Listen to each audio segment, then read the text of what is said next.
Last year, Texas passed a series of very draconian anti-abortion laws. Wendy Davis did her best to stop them from going into effect, but unfortunately they did, starting in November. Now, we have some of the preliminary results of those laws going into effect.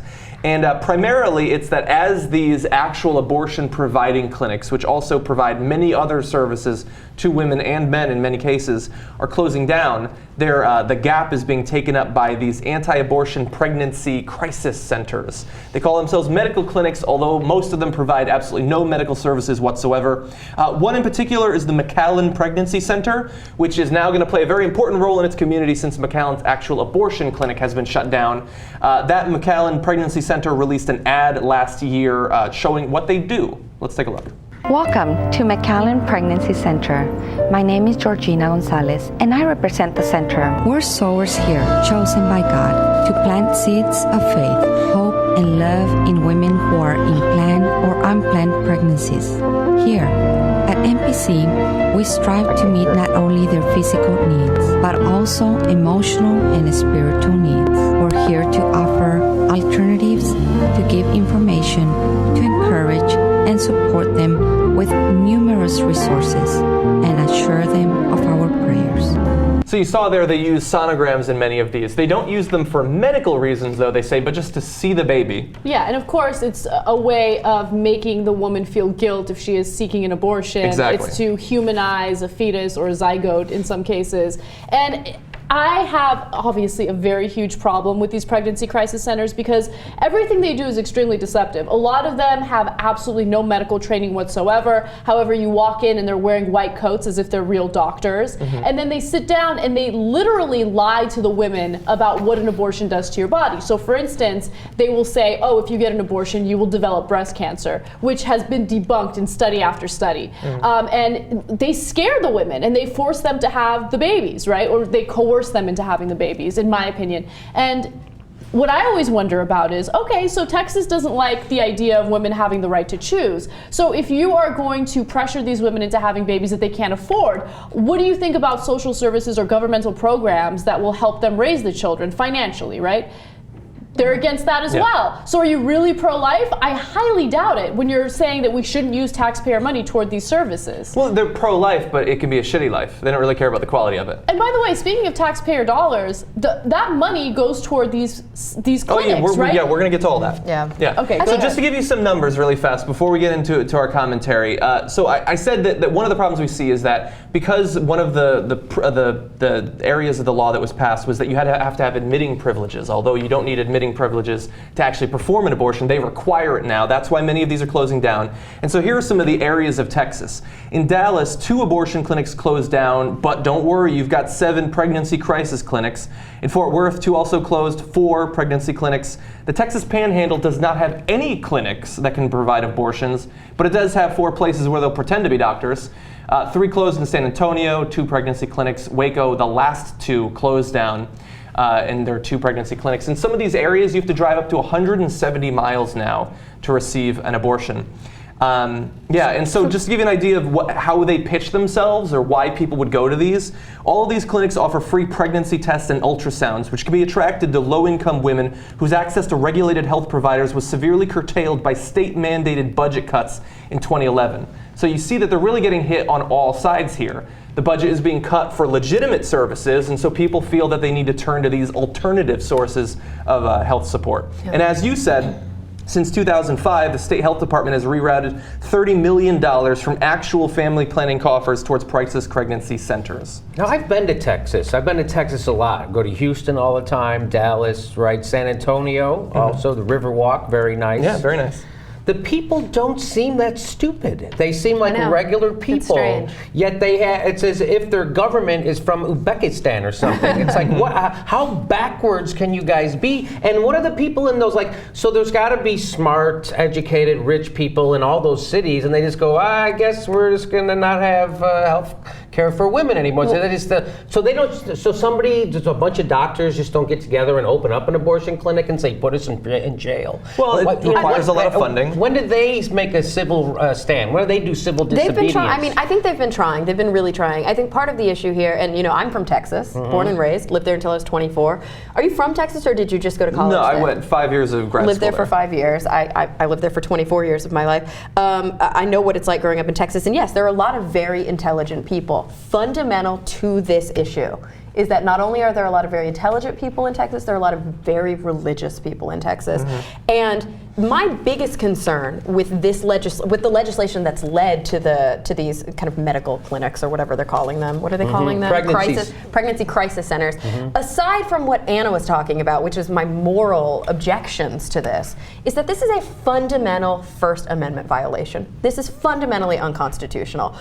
Putting legislation in place that shuts down a woman's right to choose, shuts down abortion clinics, and raises these religiously funded or religiously what's the word? Inspired. I mean, they put the cross in their ad. Exactly. That was a parody This ad. is. This flies in the face of a secular-run government. This flies in the face of separating church and state. And more than any other issues that I have with it from a moral standpoint, I don't understand how this is fucking legal. Well, that's just what I'm because saying. It's Texas. They have the governorship. They have control of the state legislature. State legislature is not particularly powerful to begin with. But they can't trump the federal fucking constitution. But unfortunately, the federal government isn't getting involved in the Supreme Court is not. And the reason the Supreme Court only right gets involved is if something actually makes it to the Supreme Court. And where are the cases? Like you were saying, where's the civil disobedience? Where are the women raising suit in Texas so that it can eventually work its way through the court system? Well, it's only been since November. I'm sure that those will come. And aren't there news people I mean, how is everyone not outraged? That machine that we're talking about is like, the cogs are so tightly wound in Texas. I mean, it is a very, very conservative land. So I should jump in with two things. So one of the reasons why this is happening so easily is because when it comes to hospital admitting privileges, oftentimes these hospitals will deny the admitting privileges to the clinics because they have religious views themselves. So their religious views will shut down these clinics anyway. But I did make a point about the federal government not getting involved. That's actually untrue. At some point a few years ago,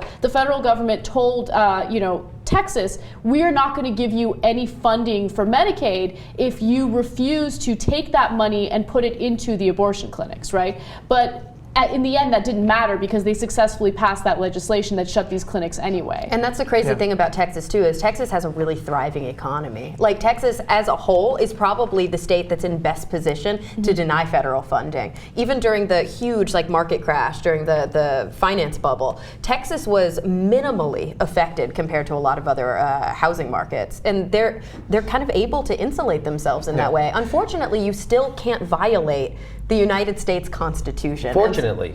You shouldn't be able to. And so, fortunately, exactly, unfortunately for Texas. So hopefully what we'll see is, the legislative process, the judicial process, unfortunately, is very slow in this country, and we've got to see precedents set by people actually taking cases to the Supreme Court. How does Texas elect Ann Richards and then just go to the dark ages? Ann Richards was a loudmouth Democrat, you know what I mean? I mean, in the best sense. Yeah. And then it's just been dark ever since then, right? It's been George Bush and Rick Perry. There have been I think the mayor of Houston was LGBT. I think there have been weird cases where we've seen kind of a light in Texas. We know that Austin is a very liberal community. Well, and let's bear in mind though, so you said you've been to those cities. That's true. But if you go out into the rural areas of Texas, like if you go camping in Bandera, it's very different than Austin. Ooh, Gun Barrel City, that's a good one. There's also one called White Settlement. Not lying. Wow. A town called White Settlement in Texas. Oh, there's a nice retreat up there. I go, the Niggerhead. I don't know if you've ever been. It's fantastic. Me and the governor go up there. It's nice. And I can say from my time in Austin, I remember driving down 35 and seeing the Crisis Pregnancy Center billboards. And I even back then, I had an idea of what the actual objective of those places are. But just to give you an idea, this isn't just our perception of what these places are trying to do. The National Institute of Family and Life Advocates, who are setting up these places across the country, says ultrasound, which they push, opens a window to the womb where the mother is first introduced to her unborn child. By allowing this connection to happen, medical clinics experience dramatic increases in the percentage of their patients that choose life. So when you shut down a clinic that provides abortions, but also breast cancer screenings, STD treatments, and things like that, you not just hurt women in terms of their overall health, but your entire mission is different. A medical clinic is there to solve people's health problems and to keep them healthy. This place is just there to provide religious propaganda. And even in their advertisements, you saw they had people praying and they had crosses. And for a young person who gets pregnant accidentally in Austin and sees the billboard and finds out that, oh, maybe there's no actual abortion clinics around, I can go there, it'll be the same sort of thing. And they walk in there and they find someone in a white coat who lies to them about their fundamental role in that person's life, who takes them in and puts a rosary in their hands. I don't want a person going into a clinic and seeing a cross or a Quran or the hammer of Thor. It's supposed to be a fucking medical clinic where you can receive medical care for the problem you have. Yeah. And I think that hopefully these cases that you've alluded to will come, and hopefully it'll get to the Supreme Court, and hopefully the Supreme Court won't be overwhelmingly conservative in how they evaluate these laws, but we're still potentially a long way away from there. And I feel bad for the people in Texas who are going to be irreparably harmed for the rest of their life by this law. It doesn't matter if in a year or 2 years the Supreme Court changes it, it's real now. And if you get pregnant accidentally now, you're going to be affected by it. And even in Austin, where they said, okay, if you're going to have one of these crisis clinics, you have to put up a billboard or a sign outside that says you don't actually provide any medical care. Well, a judge looked at it and said, well, we'll consider it. But while we're considering it, they don't have to do it. Right, because they think that violates free speech, Yeah. which is absolutely insane. Yeah. I mean, a huge issue here, a huge secondary consequence of this is that women are going to go into these clinics, women who are low income, who are low information individuals, Yeah. and they're going to get an ultrasound non-diagnostically. It's only going to be there to show them you have life inside of you. And they're going to, oftentimes, I would assume, okay, that means that I have a baby. My baby, maybe they're convinced to keep the baby. Well, I see my baby, it has a heartbeat, it's probably safe. They may be less likely to get prenatal care. They may be less likely to follow up and take care of that infant because they're going to a place that is charading as a medical clinic, but not actually offering any medical care. Yeah, there are huge ramifications to going to a place that pretends to have some sort of medical credibility, and they have none whatsoever. And it's amazing to me that public funds are going to these organizations. Yeah. You know, even considering their religious slant, even considering the fact that they're just doling out propaganda as if it's true. Yeah, $30 million of state health department funding has been rerouted from family planning into these crisis pregnancies. Amazing. So Yeah, those ultrasound machines are not cheap. Now, thankfully, they are saving money by not receiving any actual training in how to operate them.